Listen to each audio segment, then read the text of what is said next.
বাবা চোখের জলে চিলের মৃতদেহে সংরক্ষণকারী রাসায়নিক ছিটিয়ে দিচ্ছিলেন, শুধু যেন বন্য প্রাণী তার মৃতদেহ খেয়ে না ফেলে।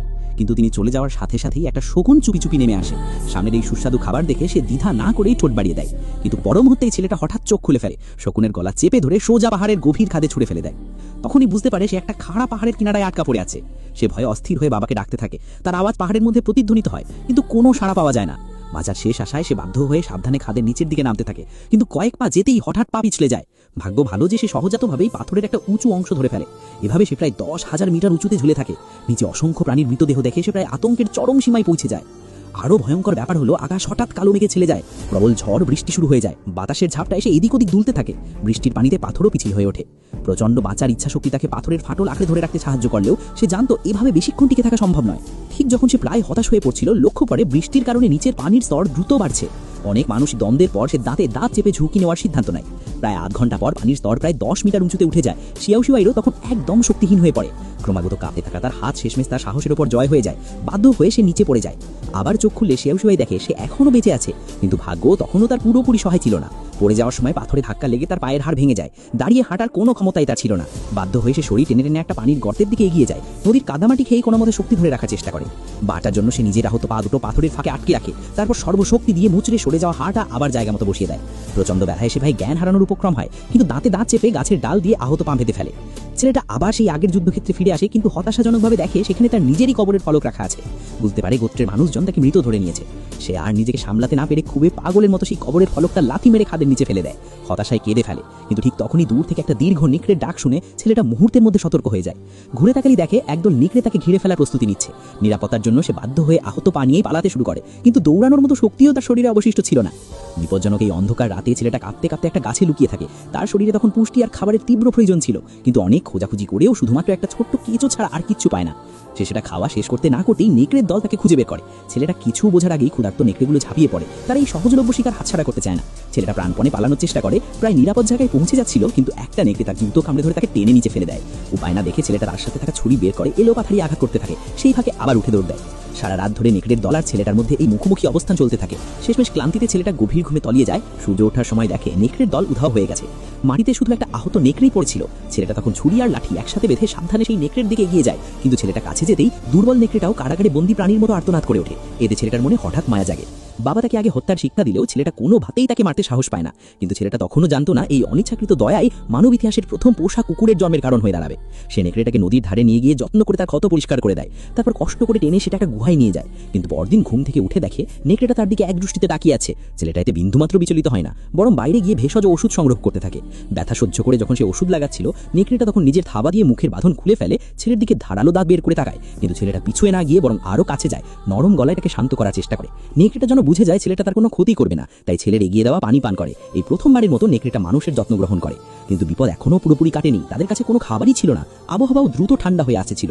ছেলেটাকে যত তাড়াতাড়ি সম্ভব নিজের গোত্রে ফিরে যেতে হতো, কিন্তু সে কোনোভাবেই প্রাণী হত্যা করতে সাহস পাচ্ছিল না। কিছু পোকামাকড় খেয়েই খিদে মেটাতে থাকে। নেকড়েটা এতে অসন্তুষ্ট হয়ে পড়ে। এই পোকা দিয়ে তার পেট ভরতো না। সেদিন ছেলেটা অবশেষে নিজের দুর্বলতা কাটিয়ে ওঠে শিকার করার সিদ্ধান্ত নেয়। এতে প্রথমবারের মতো তারা পেট ভরে খাবার খেতে পারে। কিন্তু খাবারের গন্ধ পেয়ে নেকড়েটাও এই আগ্রহী হয়ে ওঠে। সে ধীরে ধীরে হামাগুড়ি দিয়ে এগিয়ে আসতে থাকে, সুযোগের অপেক্ষায় থাকে। ঠিক তখনই ছেলেটা বন্য প্রাণীদের নিয়ম কানুন বুঝে যায়। তাড়াতাড়ি এক টুকরো কাঁচা মাংস ছিঁড়ে নিজের কর্তৃত্ব জানিয়ে দেয়। শুধু এভাবেই নেকড়েটাকে বসে আনা সম্ভব। এরপর সে কাঠ ঘষে আগুন জ্বালিয়ে সুস্বাদু রাতের খাবার তৈরি করে। কিন্তু নেকড়েটা তখন করুণ দৃষ্টিতে তাকিয়েছিল। ছোট্ট কুকুরছানার মতো অসহায় শব্দ করে ছেলেটাকে মনে করিয়ে দেয় যেন সব খাবার একা খেয়ে না ফেলে। ছেলেটাও তখন নিজের কর্তৃত্ব প্রতিষ্ঠিত দেখে তাকে অবশিষ্ট খাবার দিয়ে দেয়। এভাবে কয়েকদিন বিশ্রাম নেওয়ার পর দুজনেরই ক্ষত প্রায় সেরে ওঠে। ছেলেটা বুঝতে পারে তার এবার রওনা দেওয়া উচিত। ধূসর নেকড়েটার প্রতি তার মায়া থাকলেও সে জানতো যদি এখনই না রওনা দেয় তাহলে পথেই তার মৃত্যু হতে পারে। তাই অনিচ্ছা সত্ত্বেও সে নেকড়েটাকে বিদায় জানিয়ে পিছন না ফিরেই বাড়ির পথে ধরে। ছেলেটা ভেবেছিল এখানেই তাদের পথ আলাদা হয়ে যাবে, কিন্তু অবাক করা ব্যাপার হলো ধূসর নেকড়েটা কোনো মতেই তাকে ছেড়ে যেতে চায় না। ছেলেটা যেখানেই যাচ্ছিল নেকড়েটাও নিঃশব্দে তার পিছু পিছু আসছিল।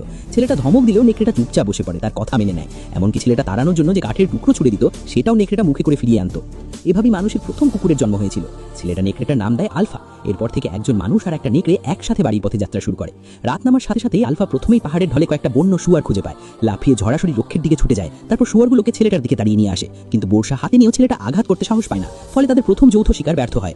আলফা তখন ভাবতে শুরু করে হয়তো সে ভুল মালিক বেছে নিয়েছে। মনে মনে চলে যাওয়ার কথা ভাবে, কিন্তু শেষমেশ ছেলেটার বারবার ডাকাডাকিতে সে থেকে যায়। পরের দিনগুলোতে বেশিরভাগ শিকারই আলফাই ধরতো, কিন্তু তবুও সে সব সময় ছোট্ট মালিকের হাতে সেগুলো তুলে দিত। শুধু না নয়, রাতে সে চুপি চুপি ছেলের কাছে গিয়ে নিজের শরীরের উষ্ণতা তাকে দিত, কিন্তু পরিষ্কার পরিচ্ছন্নতা নিয়ে খুঁতখুঁতে ছেলেটা তাকে নোংরা মনে করে সরিয়ে দিত। এভাবেই মানব ইতিহাসের প্রথম কুকুরটাকে বাধ্য হয়ে সাঁতার শিখতে হয়েছিল। আলফার সাহায্যে ছেলেটার শিকার করার দক্ষতাও অনেক বেড়ে যায়। কিন্তু একদিন রাতে যখন তারা বিশ্রাম নিতে যাচ্ছিল, একটা কালো নেকড়ে ধারালো দাঁত বের করে ছেলের দিকে এগিয়ে আসে। দুপক্ষ যখন মুখোমুখি দাঁড়িয়েছিল, আলফা তখন সামনে গিয়ে সেই কালো নেকড়ের সাথে জড়িয়ে ধরে। ছেলেটা তখন বুঝতে পারে এরা আসলে সেই আগের নেকড়ের দলটাই, যারা তাকে আক্রমণ করেছিল। এটা আসলে আলফারই পরিবার। আলফার দ্বিধাব্যক্ত দৃষ্টিতে দিকে তাকিয়ে ছেলেটা মন থেকে না চাইলেও একটা সিদ্ধান্ত নেয়। আলফা করুণ দৃষ্টিতে কোডার দিকে একবার দেখে, তারপর অন্ধকারে মিলিয়ে যায়। আলফার সঙ্গ ছাড়া কোডা এখন একাই তার গোত্রের খোঁজা যাত্রা চালিয়ে যায়। প্রতি রাতে আলফার কথা মনে করে সে ছটফট করতো, ঘুমাতে পারতো না। কতদিন কেটে গেছে জানা নেই। একদিন প্রচন্ড তুষারঝড়ের মধ্যে সে যেন আবার আলফার অবদেব দেখতে পায়। কিছু না ভেবেই সে সেদিকে ছুটে যায়, কিন্তু হঠাৎ পায়ে নিচের বরফ ফেটে যায়। নিজের প্রবল স্রোত তাকে টেনে নিয়ে যায়। ঠিক তখনই বরফের উপর একটা নেকড়ে দেখা যায়। সেটাই ছিল আলফা, তাকে বাঁচাতে ছুটে এসেছিল। সর্বশক্তি দিয়ে সে বরফটা ভাঙার চেষ্টা করছিল, কিন্তু তার নিজের ওজন কম থাকায় সে কিছুতেই ভাঙতে পারছিল না। ভাগ্য ভালো যে সাথে থাকা ছুরি দিয়ে সে বরফ ভেঙে ফেলতে পারে। আলফাও তখন তার হাত কামড়ে ধরে টেনে উপরে তুলে নেয়। বরফ শীতল পানিতে কোডা প্রচন্ড কাঁপতে থাকে। বিশ্রাম না নিয়ে সে তাড়াতাড়ি গাঢ় ঘষে আগুন জ্বালায়। ভেড়া কাপড় খুলে ফেলে, তুষারের মধ্যে আলফাকে জড়িয়ে ধরে উষ্ণতা নেয়। এতে কিছুতে কোডা গুরুতর অসুস্থ হয়ে পড়ে, কিন্তু এবার আলফা তাকে ছেড়ে যায় না। ঝড়ের মধ্যেই তার পাশে থেকে এগিয়ে যায়। এভাবে যাত্রা করতে করতে তারা অবশেষে অনেকদিন পর প্রথম একজন মানুষের দেখা পায়। কোডা তখন খুব খুশি হয়ে ছুটে যায়, কিন্তু কাছে গিয়ে দেখে সেই মানুষটা ততক্ষণে জমে বরফের মতো শক্ত হয়ে গেছে। সামান্য যে আশা জেগেছিল সেটাও নিভে যায়। তাঁবুর মধ্যে অনেক খোঁজাখুঁজি করেও কোনো খাবার পাওয়া যায়নি। শুধু ওই মৃত মানুষটার হাতে একটা তীর ধনুক পাওয়া গেছে। উপায় না দেখে তারা আবার যাত্রা শুরু করে, কিন্তু বেশি দূর যাওয়ার আগেই তুষার ধস শুরু হয়ে যায়। ছেলেটা তাড়াতাড়ি আলফাকে নিয়ে দৌড় দেয়। ভয়ে ছুটতে ছুটতে তারা একটা গুহার মধ্যে ঢুকে পড়ে। আলফা তখন গুহার গভীরে এক দৃষ্টিতে তাকিয়ে থাকে। দেখা যায় সেখানে একটা বিশাল কালো ভাল্লুক লুকিয়ে আছে। ভাল্লুকটা কোডাকে দেখেই সরাসরি আক্রমণ করে বসে। বিপজ্জনক মুহূর্তে আলফা এগিয়ে এসে সেই ভাল্লুকের সাথে লড়াই শুরু করে দেয়। শরীরের আকারে বিশাল বাড়ফোকের কারণে দুই প্রাণীর এই লড়াই খুব দ্রুতই আলফার জন্য একতরফা হয়ে ওঠে। ভাগ্য ভালো যে শেষমেশ কোডা তীর দিয়ে সেই বিশাল ভাল্লুকটাকে মেরে ফেলে, কিন্তু ততক্ষণে আলফাও প্রচন্ড আহত হয়ে পড়ে। নিজের শেষ শক্তি দিয়ে দাঁড়িয়ে কোডা নিরাপদ আছে সেটা নিশ্চিত হওয়ার পরই সে আর দাঁড়িয়ে থাকতে পারে না, মাটিতে পড়ে যায়। কোডা আগুন জ্বালিয়ে একদিকে আলফাকে উষ্ণতা দিতে থাকে, আরেকদিকে তার ক্ষত পরিষ্কার করে দেয়। এই মুহূর্তে সে আলফাকে নিজের পরিবারের মতোই মনে করতে শুরু করে। সামান্য বিশ্রামের পর তারা আবার যাত্রা শুরু করে। একজন মানুষ আর একটা আহত নেকড়ে দুজনেই ক্ষতবিক্ষত শরীর নিয়ে কষ্ট করে এগিয়ে যেতে থাকে। কতদিন হেঁটেছে জানা নেই। শেষমেশ কোডা একটা মানুষ বানানো পথের চিহ্ন দেখতে পায়। কাছে গিয়ে পুরো বরফ সরিয়ে দেখে এটাই তাদের গোত্রের চিহ্ন। বুঝতে পারে বাড়ি খুব বেশি দূরে নয়। তুষার ঝড় ক্রমশ প্রবল হতে থাকে। প্রতিটা পদক্ষেপ দ্বারা শুধু দৃঢ় মনোবলের জোরেই ফেলছিল। শেষমেশ আলফা আর দাঁড়িয়ে থাকতে পারে না, মাটিতে পড়ে যায়। কোডা এগিয়ে গিয়ে আলফাকে অল্প করে স্পর্শ করে বলে সে কখনোই তাকে ফেলে যাবে না। কষ্ট করে আলফাকে বুকে জড়িয়ে ধরে সামনে এগিয়ে যেতে থাকে। মৃত্যু হলেও একসাথেই হবে বলে সিদ্ধান্ত নেয়। এই রাতেই কোডা আর হাঁটতে পারে না। তুষারের মধ্যেই সে ধীরে ধীরে জ্ঞান হারিয়ে ফেলে। অস্পষ্টভাবে সে দেখতে পায় তার বাবা মা যেন তাকে মনে করছেন। এই তীব্র বেঁচে থাকার ইচ্ছা শক্তি তাকে হঠাৎ আবার জাগিয়ে তোলে। দৃঢ় মনোবল নিয়ে সে আলফাকে বুকে জড়িয়ে ধরে এগিয়ে যেতে থাকে। তখনও তার কোলে আলফা বেঁচে আছে না মারা গেছে জানা যায়নি, তবুও সে হাল ছাড়েনি। নিজের অক্লান্ত পরিশ্রমে সে অবশেষে সেদিনই সে নিজের গোত্র খুঁজে পায়। কাঁপতে কাঁপতে সে গোত্রের মধ্যে প্রবেশ করে। বাবাকে দেখা মাত্র সে আর দাঁড়িয়ে থাকতে পারে না, মাটিতে পড়ে যায়। বাবা আনন্দে তাকে বুকে জড়িয়ে ধরেন। জ্ঞান হারানোর আগে ছেলেটা শুধু আলফার দিকে ইশারা করে বলে বাবা যেন যেভাবে হোক তাকে বাঁচান। যখন সে আবার জ্ঞান ফিরে পায় দেখে আলফা তার পাশেই শুয়ে আছে, এমনকি এক গাদা বাচ্চাও জন্ম দিয়েছে। বোঝা যায় আলফা আসলে গর্ভবতী অবস্থাতেই তার সাথে লড়াই করে চলেছিল, তাকে রক্ষা করার জন্য প্রাণপণে চেষ্টা করে চলেছিল। এরপর গোত্রের যত্নে কোডা আলফা দুজনেই সুস্থ হয়ে ওঠে। আলফার বাচ্চাগুলো ধীরে ধীরে বড় হতে থাকে। এরপর থেকে এই গোত্রের প্রতিটা মানুষ শিকারে বেরোনোর সময় সাথে একটা করে নেকড়ে নিয়ে যেতে শুরু করে। এভাবেই পৃথিবীর প্রথম কুকুরের জন্ম হয়েছিল। তারা এই নেকড়েদের একটা চমৎকার নাম দিয়েছিল নেকড়ে কুকুর।